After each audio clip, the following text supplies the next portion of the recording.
St. Paul, the Fan. Yeah, this album is dedicated to all the teachers that told me I never amount to nothing. To all the people that lived above the buildings that I was hustling from that called the police on me when I was just trying to make some money to feed my daughter. Yeah. And to all my peoples in the struggle, you know what I'm saying? It's all good, baby. Check it. It was all a dream. I used to read Word Up magazine. Salt and Pepper and Heavy D up in the limousine. Hanging pictures on my wall. Every Saturday, rap attack Mr. Magic Marley Marl. I let my tape rock till my tape pop. Super Bowl, homeboy.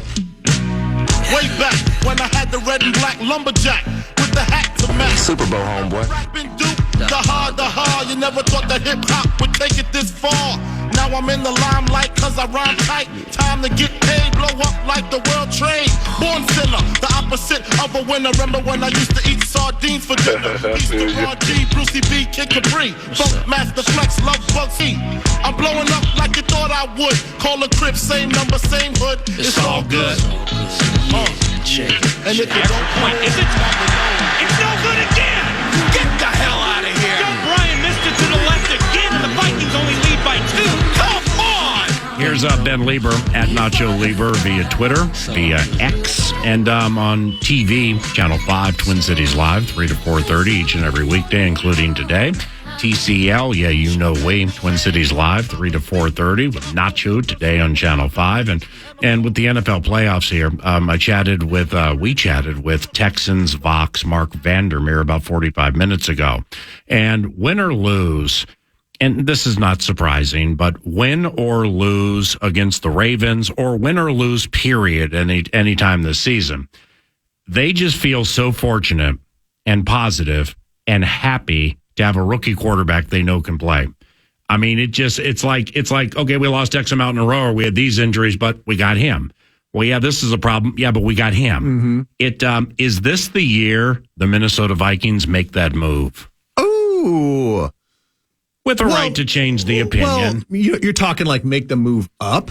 Yeah. Well, I mean, truly, I don't think so. Mm-hmm. I don't think so, man, because all of the other teams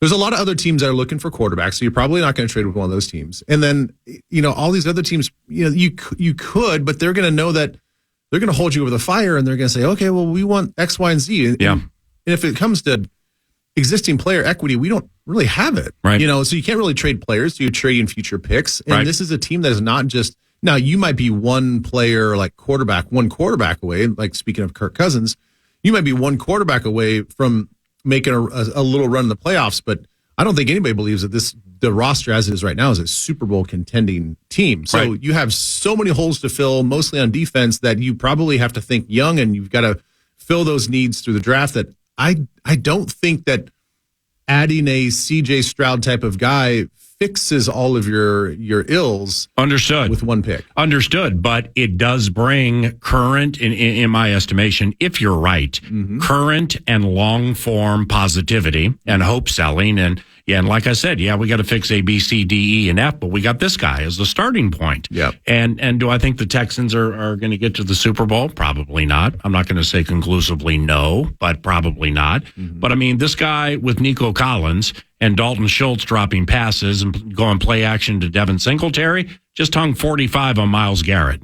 I mean, so what I'm saying here, and you know more about it than me, it's things can just change so rapidly when you get a young quarterback like that. And I'm cool with Cousins playing quarterback here until he's done.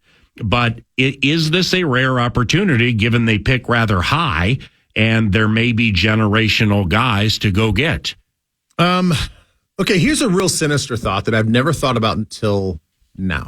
Okay. And why are you looking so deeply into my eyes? You're staring longingly at my eyebrow. I don't think that this would happen. But imagine the lever that you could possibly pull, right? Mm-hmm. Now, the verbiage would have to be right with Cousins' contract. Mm-hmm. But because I do think that if they do try to sign him, which, Kwesi said all the right things about wanting to bring him back and all this other stuff, but I think we all know now that it's not necessarily about the dollar amount, it's about the terms of the dollar amount. So however those terms get laid out. if there's not a no trade clause put in there.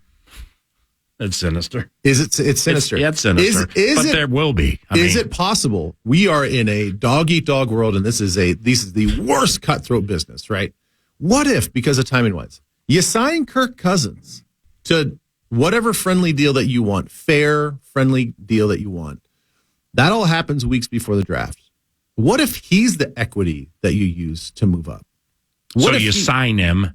What if you sign him with maybe no real intention of like truly trading him? Yeah. But if somebody comes calling, or you make the phone calls, and let's say that whether it's the Patriots, which they're looking at quarterback as well, it's certainly not going to be the Commanders. But let's just say it's like Arizona. Mm-hmm. You're like, hey, Arizona at number 4.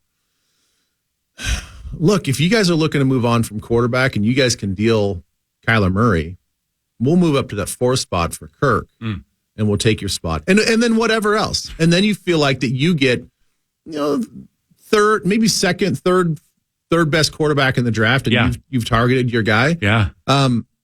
What if that's a possibility? Because and the only reason I say that is because again, Daniil's not under contract. You can't move him, right? Harrison Smith, what are you gonna, you can't. That's not like move up to the 1st round trade equity. Mm-hmm. You could nobody in their right mind would think about doing that with Justin. So you can't move him. Hawkinson's coming off a pretty severe knee injury on a fat contract. Who are you moving? Darisaw. You could move Darisaw. No, thank you. I know, but then again, like, okay, so you get your quote unquote, you get your CJ Stroud. Mm-hmm. Then who's going to protect him? I see. So. All right. I mean, in the most sinister business way, if we're talking succession type of moves here, you sign Kirk Cousins, he gives you the best draft equity. You actually trade him on draft day to move up and get the quarterback. It's sinister and it's outlandish and it's enterprising, but it's fine because that's what transpires this time of the year, and yours is mostly tongue in cheek. Mine is not when I say this. If the Green Bay Packers go to Santa Clara and beat the San Francisco 49ers, and Brock Purdy has a bad game, then it may be, no, I'm not signing here, and I don't care what you give me, and I don't care how many years, I'm going to play for that guy. Mm-hmm. So that's just another little aside when watching the 7:15 on Saturday or listening to it. Of course I have no steam, and do I believe it would transpire? Probably not. But because I think the Niners win. If the Niners lose and Purdy's an absolute disaster, well, think about next level Shanny and a certain quarterback set to become a free agent. That's a road down which I would travel. That's a road I would travel as well. But the only suitor that makes sense to me is Washington at number 2, because if they believe what you want, believe what you want. If they really think that Sam Howell has it, and they'll take a quarterback, and they want to give him another chance, especially when Ben Johnson coaches them, he's going to need a quarterback. Okay, fine, but do you go quarterback again at number 2? That's a question of like, okay, we'll go quarterback, but maybe with our second pick in the second round, so to speak, because you're going to see. There is definitely a gap between the top tier quarterbacks and the guys that are yes. So you have Williams, May, and Jaden Daniels, and Jaden Daniels, LSU kid. Yeah, and then outside of that, I think the rest are probably second and third. And I'm just going to bring up one name, Bo Nix, and I'm not going to pretend to be Lee Corso here. Wearing some duck hat, as I chat into this microphone, but.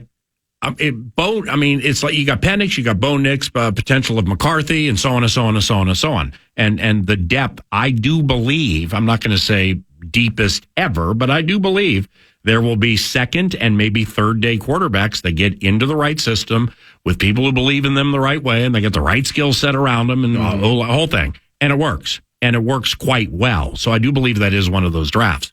But I always thought Bo Nix was one of those guys. Maybe not Williams or May, but Daniels ascended quickly and more late in the equation than a lot of the others. I'm not saying people are wrong, but I just haven't watched him enough. But I always thought Nix was part of that mix. He's not. I actually think, I'll take it a step further. I actually think that Jaden Daniels and Bo Nix can be sort of intertwined into whether you think that they're tier 1 quarterbacks. Mm-hmm. I know that Jaden has had this unbelievable meteoric rise to the Heisman, but I still think that he's got to be, a lot of these quarterbacks have to be in the right system, right? I think that, the Patrick Mahomes type that can probably play in anything, they can be their own creator. I think that's Caleb. Really? I don't know if, you see, when Nordo and I discussed this a little bit last week, just quarterback. So, I went back and looked at what it took to go 27-10 to get Mahomes. And I was reading some of the draft speculation and just conversation and stuff like that about Mahomes into the draft. And there are a couple of things that were said, written, and, from college to pro that are very similar to Jaden Daniels. Reckless approach, swashbuckling, he's not afraid to take chances, but his chances are calculated. I thought that was pretty interesting to read, from I think 2017, some things they were saying about Mahomes, and it's similar to what they're saying about Daniels. That's pretty cool. No, I think it's really cool. The thing is, like, you can see the skill sets, how they match up. You can see all that. You can see the athleticism. You can see the movement. You can see the arm. Yeah. You can see a lot of, same thing with Bo Nix. He's an athletic guy. He can move around. He can create. He can get out of trouble. Can he make all of the throws that you want him to make with the velocity and the accuracy? I don't know. I think that's debatable. Yeah. I just think that the thing is, the bottom line is for the Vikings, if you don't move up, I don't think that you're in a position at 11 to take a quarterback. So it's either move up, right? Move up, and then sell future draft picks. If leverage the future. If Cousins returns and stays healthy, and Jefferson misses 2 games or Addison whatever, they're not going to. They'll be picking in the 20s. So what I'm saying is, you have a unique opportunity here if you are so inclined, that you're closer to 1, 2, 3, or 4 than you have been, and I think you will be in the immediate future. And it's a group with an analytical bent, and whether it's margin rules or measure, I don't know what goes into it. I just can't imagine, with all due respect, because I adore Kirk and he's really good at what he does. But from a business standpoint, I just can't imagine the analytics add up to a 36-year-old off an Achilles injury. At fat cash. I mean, I can't possibly imagine that the analytics that are of now add up to something like that. Yeah, I mean, that's why this is going to be such a talker. And then I'm sure you guys have broken this down. What is it historically taken to go from 10, 11, 12 up to 2 or 3? I mean, you're not really getting broken that down, but that's okay. You're not getting the number 1 pick. So let's just kind of take that out of the window. The Bears aren't going to deal with you. I don't think you're getting the top 2. You're not getting. Okay, so what's it take to get from 11 to 3? Like, what sort of equity does that look like? Again, if you want to leverage, 2 future first-round draft picks, and you hope that those first-round draft picks are going to be in the 20s. Yeah, I guess that's sellable. That's I think doable. It goes 1, 2, 1, 2 to start. 1, 2, 1, 2 to start. Yeah, so, first and second, and first and second. To start. Yeah. I'm in. I mean, if these guys are what all the right people say, then 2, 3, 4 years from now, you won't care what you gave up. Oh, and by the way, say they move on without Daniil or whatever. I hope they don't, but say they do. Well, then Cousins wouldn't be the quarterback. The new quarterback would start day 1. Mm-hmm. So now you have amassed requisite cash to do something in free agency that you haven't been able to do in quite some time. Splash. Agreed. And that's the thing. The timing of all this is going to be very instrumental, because you're going to know. You're going to know 4 or 5 weeks before the draft whether or not you have the quarterback that you want. And so is the rest of the league. So, and I don't think they know now.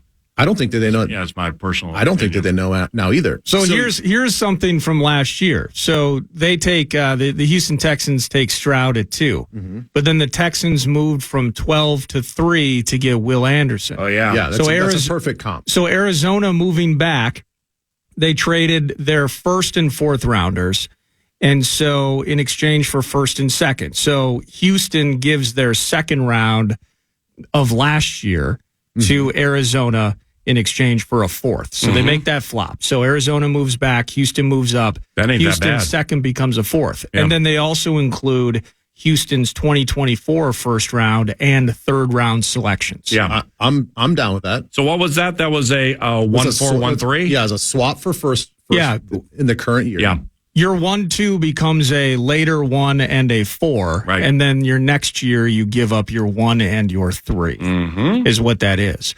Now the only question I have, not to be too negative here, but what is the guarantee that the Vikings are drafting in the 20s? I mean, even if there is none. Because No, there is none. That's the thing. Yeah. I'm saying if you have Cousins and if you have or close to the iteration of the offense we saw 2 years ago, then I believe it will be top 5-ish passing game. And I believe it'll be closer to 2022 than 2023 overall.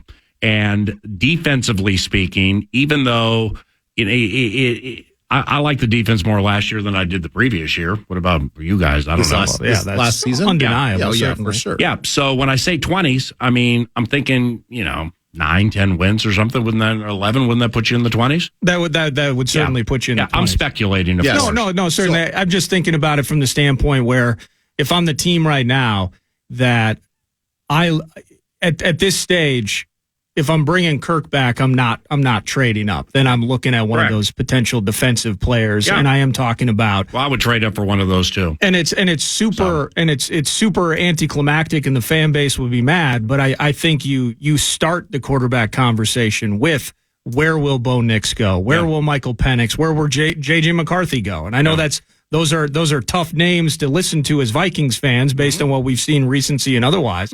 But I think that if you're going to keep Kirk around and you start looking at the amount of equity that you have, that first round pick next year, as you continue to look at this depleted defense, you continue to look at the money issues, the infusion of youth. I just think that's the first and a third as we're talking about it. That's not too bad. But first and a third in the context of what this team needs to get better, I think is really expensive. Yep. It's expensive, but I've just seen it, and we've seen it too many times in too many places. When you hit on the right quarterback, it all comes together in a quicker amount of time than you think when you've given up the mother load, Oh, I want them to solve this thing. But the key to it is I just don't believe that they're going to take that big swing. I think it's too easy with the dead money on Kirk's contract, that they're going to bring him back. They're going to push the 2024 number down and kick some of that dead cap down the road like a can. And I think that's the approach they're going to take, because they will look at the numbers game of bodies and what they need. Flores is going to be in his ear, that being Kwesi and KOC for the next 3 straight months, talking about what they need on defense. And I want them to take a swing. I just don't believe they will. Okay, well, I understand. Well, then how deeply and how hard can you preach analytics if you ship all in on a 36-year-old quarterback off a busted Achilles? I mean, how hard can you preach new school margin rules or whatever?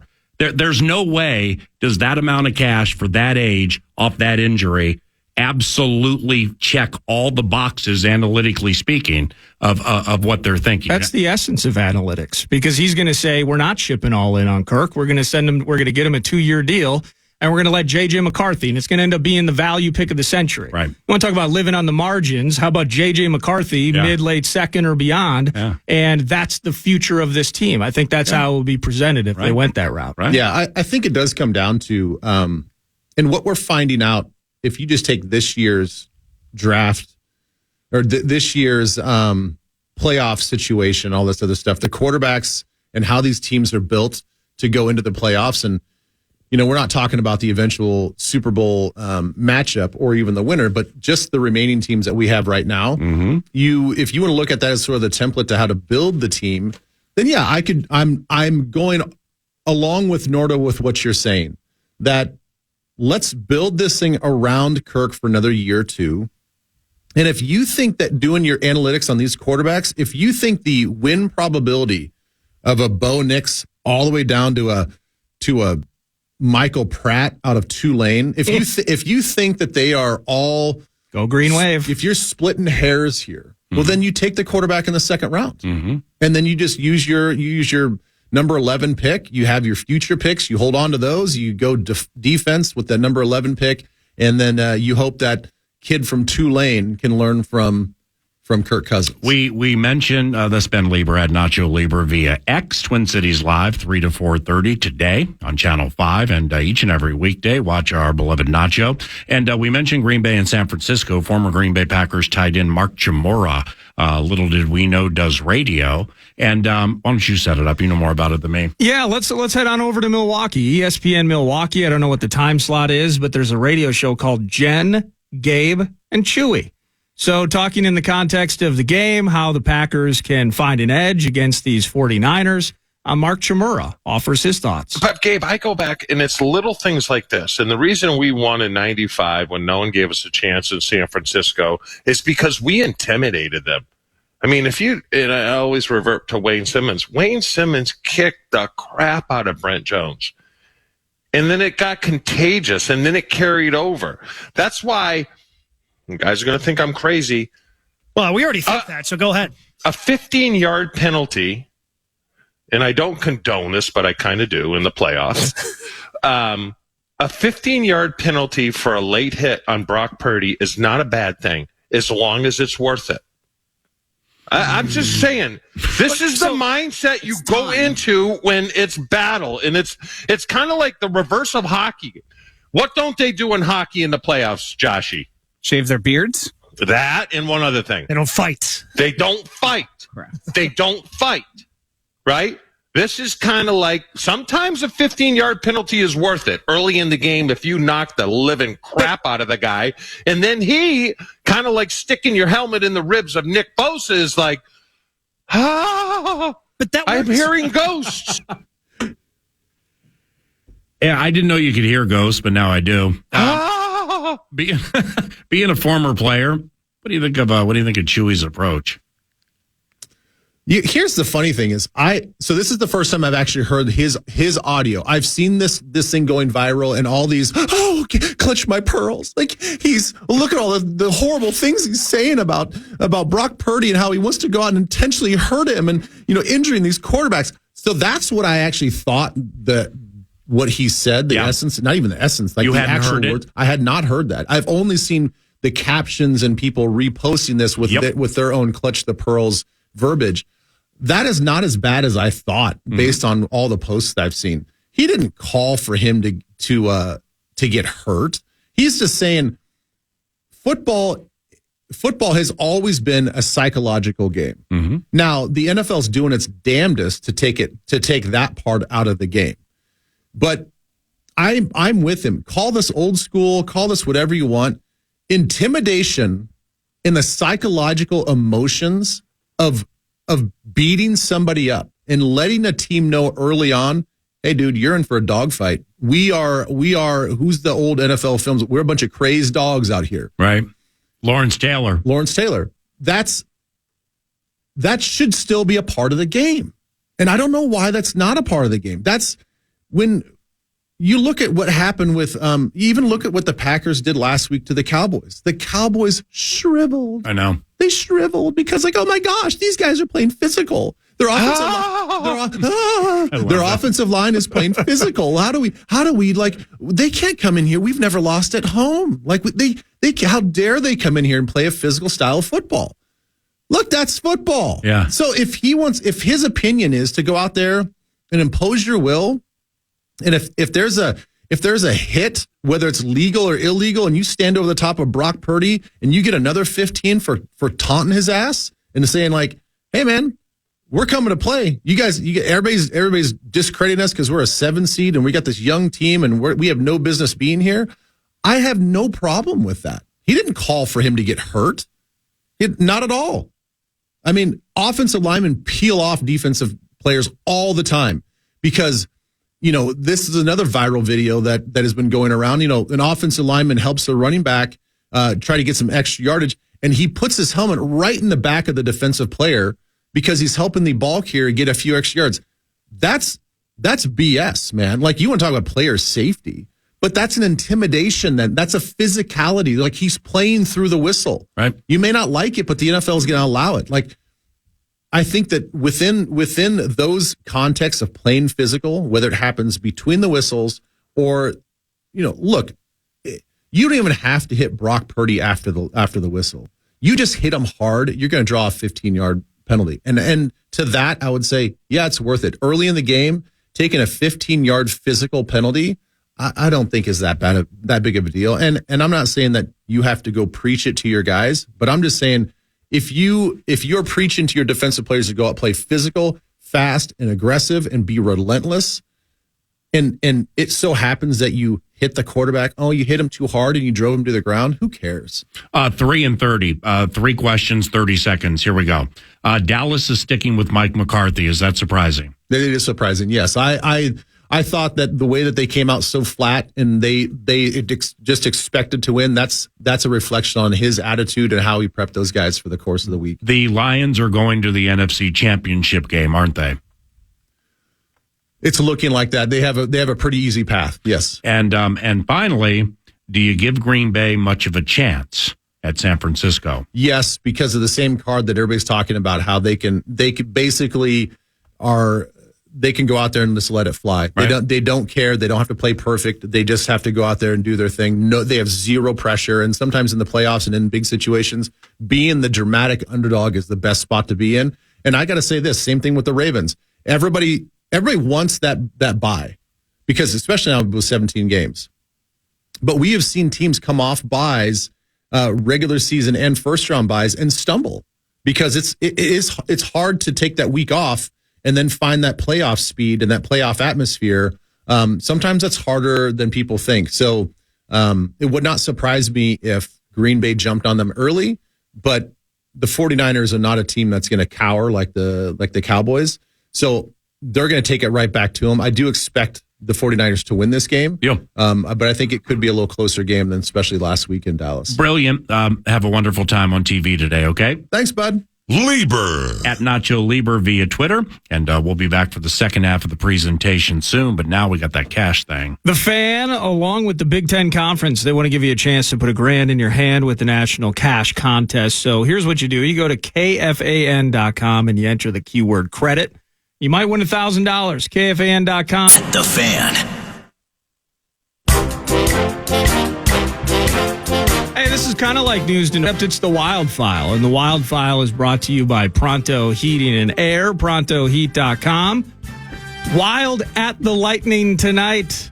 Tampa Bay, 6 p.m.-ish puck drop. You're home for Wild Hockey. The Fan. Here's head coach John Hines talking about getting Jonas Brodin back the other night. Well, he's a great skating defenseman. He moves the puck really well. He can play against top players. He's a very good penalty killer, poised guy, but he adds speed to your back end, great experience, good puck movement, and a guy that can play key situations against key players. Speed on the back end, no doubt about that. Well, hey, this road trip coming up, Coach, it's Tampa, it's the Florida Panthers and Carolina Hurricanes. That's a daunting task. We're going to have to be at our best to win. You have two teams that I believe three teams that are all in the playoffs. Two of them are in the top 10 in the league, and so it's going to be top teams that play the game the right way. And for us to be able to come in and get some success in this road trip, we're going to have to play our best and build off of the game that we just had against New York. Let's get it. We're your home for Wild Hockey. The Fan. Hear the Wild and Lightning tonight, shortly after 6 p.m. right here, and that's the Wild File, brought to you by Pronto Heating and Air.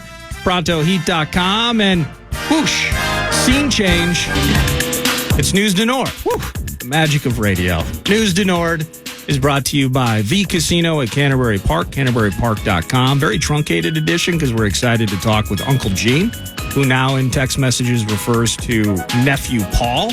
So there's some equal excitement in next segment's conversation with the longtime Bucs Vox as they move on to face the Detroit Lions in a dome in the Motor City this weekend.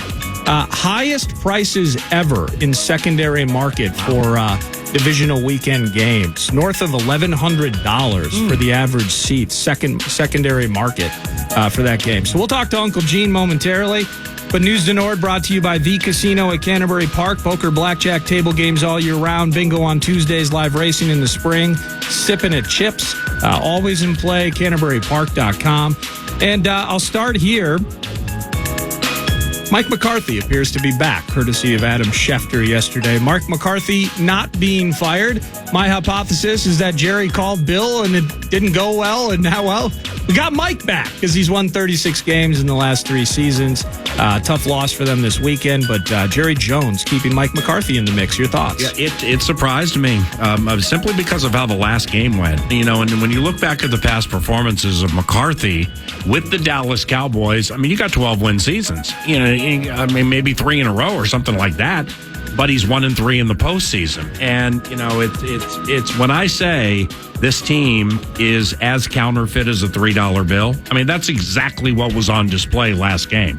But they do it, the big performances and killing teams out of nowhere or getting killed out of nowhere or losing out of nowhere. That's the MO. The MO generally comes back to the coach when you've been there as long as he has. Now, they win a lot of games. They win a lot of games, and that's key. I don't know. I'm surprised it went this way. To the Minnesota Timberwolves, winners last night. Sasser back the other way with 3, now with 2. Shuffles it off to Muscala. Floater, no.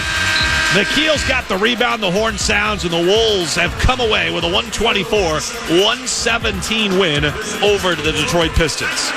So after losing both games to Detroit last year, the Wolves respond. They take care of business despite giving up a 40-point first quarter. Yeah, the game, the 40-point first quarter, now Wolves trailed by just 1 after 1. That's a key part because they ran away in the second quarter. Kind of felt like the game was always in hand, but also always a bit tenuous, PA, against these awful Pistons, where Jaden Ivey had like the game of his career last night, it seemed like, and kept things at least close enough to flirt with danger, where the Minnesota Timberwolves, 5 from 5 from deep. The team was 50% from deep last night. Like that for the Timberwolves. It was 27 and 27 for Ant and Karl Anthony Towns. All those big boards by Rudy. I like when Cat shoots, obviously hits, but shoots a lot of threes. How many threes did he have? Did he hit last night? Any idea, top of the head? Well, I believe he was 5 of 5. Okay, so okay, yeah, I really like that as part of the offense, organically speaking. But Finch, after the game, he was like, we did paraphrasing, we did enough to win, but no, that wasn't great. Right. Yeah, and the interesting thing was I had talked to Alan Horton earlier in the week when you were gone on Monday, and just the way this team vibes sometimes is when Jaden McDaniels is 8 of 11 like he was last night, team's winning just about every game, regardless of opponent. Mm-hmm. When Jaden's taking 8 or 10 shots and he's only hitting 2 of them, the team's losing all of those games in some cases, regardless of the opponent. That's brilliant. You heard it in the final call there that they did indeed lose twice to the Pistons last year, so that's not good for business. Team not blowing out bad teams, at least for a night last night, but they do get the victory and resting themselves. Maybe that was part of it. Cruise control for the Howl because they're back at it tonight at Target Center to host the awful Memphis Grizzlies, who are awful because every single person on the team, I think, is hurt. Ja done for the season. Marcus Smart got hurt. He's out indefinitely at this stage. They should beat the Bad News Grizz at home, and that all sets us up for Saturday Night Lights with OKC in town, which should be fun. The tonight they should win.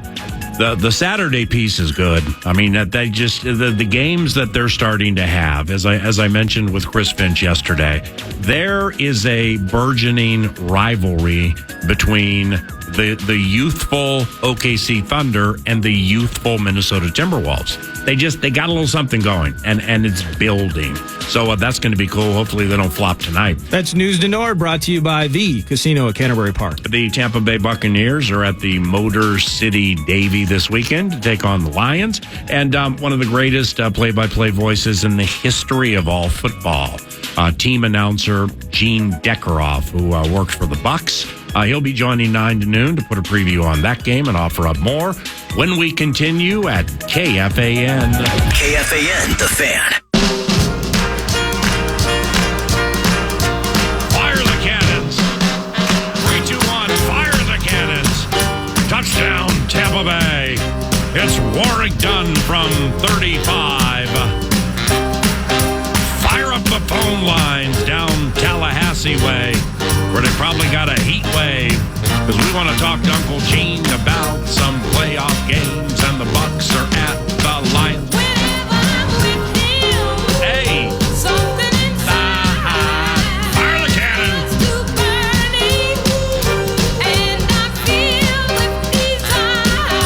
He might be tending to the tulips. Hot down there in Tampa. They got a heat wave. Hey, here's Uncle Gene. Heat wave. Heat wave. In motion to the left. Hard line. Mayfield throws the ball to the right side. Caught ball. And a broken tackle by 4 to the 40 to the 35-30. David. It's Trey Palmer. Palmer to the 5. Touchdown Tampa Bay. Touchdown Buccaneers. Fire them cannons. Trey Palmer. Looks threatened. Here it comes. Rams throw the. It's caught. Touchdown Tampa Bay. Chris Godwin. Oh my goodness. Yeah, when that offense gets rolling, and when Levante David is making life difficult for players, including Antoine Winfield Jr. doing the same thing, the heat wave that is the Tampa Bay Buccaneers definitely is formidable. And joining us now, Uncle Gene Deckerhoff, 35-year play-by-play voice for the Tampa Bay Buccaneers. I am and have been and will be his surrogate nephew, as a fellow play-by-play voice thing goes. And how are things down Tallahassee way these days, Gene? How you been? Well, nephew, it's been chilly. I've got every bit of clothing I could put on to get outside. Tallahassee, Florida, we hit 24 degrees last night. It was last night. It was a more moderate, 29 to 30. But it's cold. It's even cold in Tampa. I think they got down to about 52. But again, we don't have Minnesota weather. I mean, thank the Lord. And I don't know if I've ever said, my goodness, on a broadcast, but that catch by Chris Godwin, I mean, it was phenomenal. In my mind, I see Baker Mayfield being crushed by a blitzing linebacker. I mean, he's falling down and he throws it, and it floats to the end zone. There's Godwin making that catch. But that's just the way the game went. Everything the Buccaneers played clean football, and generally when you play clean football in the playoffs, you win games. 24 degrees, you said overnight, Gene? Yeah, last night. Yeah, I had the little bucket that I water my Vandas in every day. I had about a quarter of an inch of ice on that thing. Oh, so your wife Ann, or yeah. you are one of the 6 grandkids. I don't know who's charged with keeping the Vandas and the tulips and the poppies. Okay, well, what did you cover the poppies and the tulips with when it gets down to 24? Is it a blanket, saran wrap? What do you do? I don't have tulips. I've got one of those things like you have at the hotel that's got wheels, and I hang those 10 Vandas on that thing, and they're right behind me in my office right now. I don't want those things freezing. I don't want them freezing. Yeah, I understand, but you also tend to your outdoor flowers and plants and shrubs and everything. Yeah, they're covered up. They look like statues out there with those little canvas things you put over them. Yeah. Right. Hey, you're Uncle Gene. Your Buccaneers dismantled the Philadelphia Eagles. I mean, fired the cannons. The Bucs are going to Detroit. Yeah, this is the third season in the last 4, Paul, and this may be under the radar by most, but the third time in the last 4 seasons, the Buccaneers have made it to the division round. And another nugget, it's the Buccaneers are the only franchise in the National Football Conference that have been to 4 straight postseason play games. It sort of goes unmentioned and unthought about, but and what makes it even more of a situation is that the Buccaneers were. I think Las Vegas had the Bucs making no more than 6 wins this year, or 6.5 maybe was the number. But the Buccaneers had that by November, and then ran through the month of December and January, going 6 out of our last 7 games. So a winning season assured for Coach Todd Bowles. And right now, he's got the Buccaneers moving in the right direction. His post-game locker room conversation, you can see it as he talks to his team on Buccaneers.com. He's a straight shooter. I mean, he doesn't get really excited. He doesn't get really down low, and he reminds me an awful lot of Tony Dungy. People used to think Tony Dungy was leaning up against a light post when he was on the sideline because he never showed emotion, and Todd's about the same way. Gene Deckerhoff, the longtime Bucs for the Tampa Bay Buccaneers, Bucs and Lions this weekend. Wait, you did a radio, Gene, you did a radio show back in the day with Florida State coach Bobby Bowden, and the late, great actor Burt Reynolds would join the show? Yeah, that was Bobby's television show. When when I was hired to produce Coach Bowden's TV show, and also I served as a talent, but the Seminole Boosters hired me to produce Coach Bowden's show. And back in the day, let me throw a number out to you. Seminole Boosters guaranteed Coach Bobby Bowden $75,000 for his coaching show. Wow, $75,000. Right. Now, I think that Coach Stable was making about $10 million a year. But now that goes back now to 1984. So things were different then. Maybe that $75,000 is worth $150 now, but nowhere near what Coach. And I was doing USFL football. For the, I'm not going to mention the name, or I'll call the Buccaneers that name on Sunday, and I can't do that. But I was doing USFL football for the Tampa Bay franchise, and Burt Reynolds was a part owner of that team. Wow! And he would come to the games, and because he was a Seminole, and Vic Pringe and I were both Seminole announcers. And Vic was a teammate of his back at Florida State. He'd come up and do an interview at halftime. Jeez! And we're out in Arizona, and we're playing the team. I think they were the Wranglers, I believe they were. They were at Sun Devil Stadium. It's halftime. Burt has an entourage, and he's in our booth. And everybody in the stadium was waving to Burt Reynolds. And when I got back to Tallahassee, I wrote him a letter and said, I'm producing Coach Bowden's TV show, and I got a couple of ideas that I'd like to talk to you about. And he sent me just a lovely note and said, anything for Bobby, you let me know, and I'll do it. And for 26 years, he did great moments in Florida State football. We recorded those segments, 12 of them, at one location at one time. Wow. Generally in Jupiter, Florida, we'd go to his home, and he had a studio built in that area. And then we'd go to Hollywood a couple of times. We recorded in Atlanta, where he was doing a movie, Coconut Grove in Miami, where he was doing a movie. And Burt was a great guy. He passed away too soon. He was 82 and passed away 2 years ago. And, we lose Bobby Bowden 2 years ago. We lose Burt Reynolds a year and a half ago. And I'm the last man standing of great moments in Florida State football. So I mean, you could call a play and then talk about Jackie Gleason and Sally Field and Smokey the Bandit. I mean, you could even go back to the Honeymooners with Jackie Gleason, right? We're old enough to remember that. Yeah. Cranston and that's. Gene, what with this game this weekend? What do you think about the challenge and the ascension of the Buccaneers, just ever so slowly and gradually? But it's been wonderful to follow. Well, you have to point a finger one at the coaching staff and what Todd Bowles has been able to do. Remember, he inherited a staff from Bruce Arians last year because of the Bruce retired, basically stepped away from football late, like January, late January, early February. And then Tom Brady said, "Okay, I'm coming back." He had retired, and so Todd he took the entire staff that Bruce had left. And this year he made a few subtle changes in the front office. Jason Light, general manager, had done just a tremendous job. The Buccaneers were the most salary capped in purgatory of any team in the National Football League. I think it was like $80 million. Jeez. And so he couldn't go out and sign big free agents and put them in place. He had to go find rookies, and they did. And then the biggest, the biggest signing in Buccaneer history, and perhaps only second to the drafting of Leroy Selman, our very first draft pick in '76, was the signing of Tom Brady to come play quarterback for the Buccaneers, and he took us to the playoffs 3 years in a row. This being the fourth year in a row, and then I think the third best free agent signing. Well, Shaquille Barrett was pretty good. He had 19 sacks, but his second year. But was the signing of Baker Mayfield. And Baker Mayfield, remember, this was a walk-on. Nobody offered him a scholarship that I know of, and he walked on at Texas Tech. But he walked on literally at Oklahoma. He won the Heisman Trophy, the only player to ever be a walk-on to win the Heisman Trophy.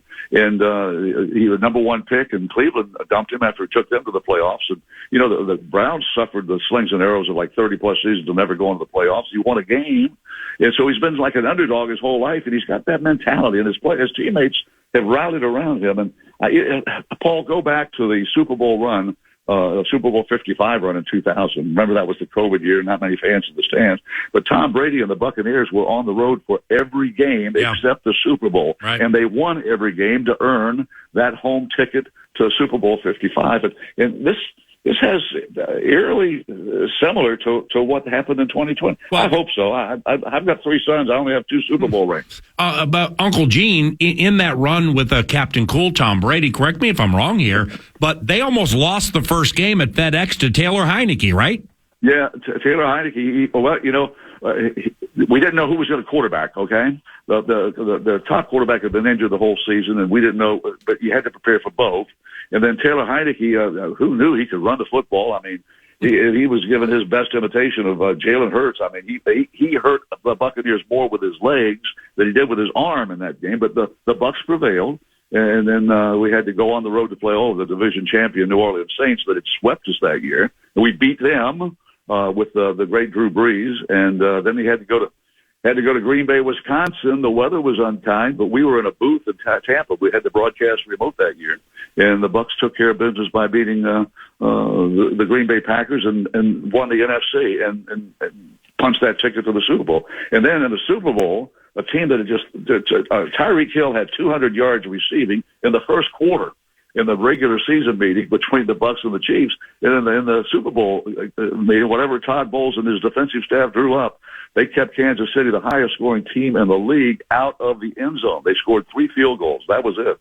And won the Super Bowl rather handily. So, yeah, that was an incredible run. Tom Brady, now Baker Mayfield. And Baker, I may have mentioned this the last time we talked, Paul, but somebody could correct me if I'm wrong, but I read a clip somewhere that he is the 49th highest paid quarterback in the National Football League. Damn. Now, that's a base guaranteed salary, okay? Right. Now, he has incentives, and I believe it was about $250,000 for getting a playoff victory. And, he gets another one. He can ching. But I think more importantly, the money, he's made a lot of money in his life. He's the number 1 pick overall after all. But he wants to win. He wants to win another playoff game, and he'd love to have a Super Bowl ring. So that's on the line. Jared Goff, and how about this? Number 1 picks overall, and right. Back-to-back drafts. You got those two tangling in Motown on Sunday. Hey, 3 o'clock kick. Gene, last one. I got about a minute and change, but I want to ask it in case we don't chat next week. You retired from Florida State University football and basketball, Voxing at the end of the 21-22 seasons. You and I read this in a story. You and your wife Ann have sacrificed weekends for half a century due to these jobs, and those 6 grandkids are calling. So could this run be it for you, calling Buccaneers games?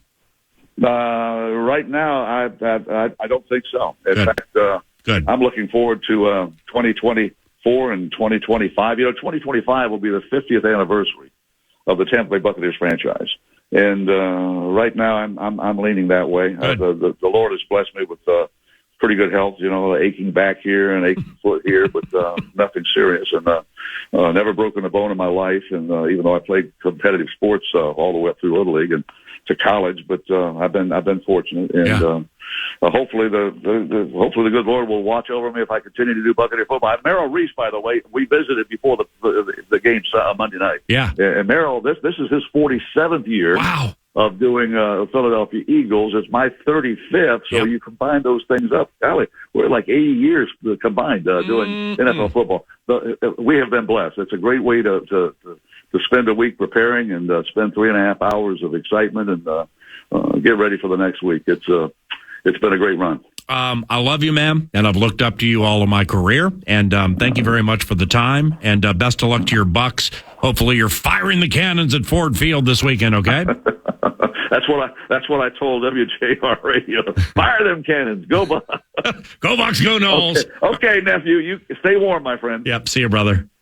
Gene Deckerhoff, the Vox for the Tampa Bay Buccaneers. We go V to V, Vox to Vox. Greg Papa, who calls 49ers